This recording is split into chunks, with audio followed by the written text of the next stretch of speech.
Hello mga kaibigan, share ko lang sa inyo kung paano magkulay ng may previous color na hair and then mag-cancel ng copper. So first gagawin natin, check natin kung anong level ang kanyang previous color. So red copper meaning level 6 ang kanyang previous color. So target color natin dito most likely is level 6. So gagamit tayo ng hair color na 6-1 dark blonde ash.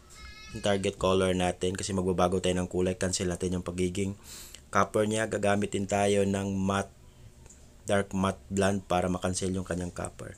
So next, check natin kung anong virgin hair niya. Makikita natin is level 3. So yon, kumpleto ng pagko-consult natin guys. So first natin gagawin is a-applyan natin using 9% yung virgin hair, half inch away sa roots hanggang lagpas sa pinaka previous color. And then after 10 minutes, apply naman natin yung roots using 6% oxidizing lotion.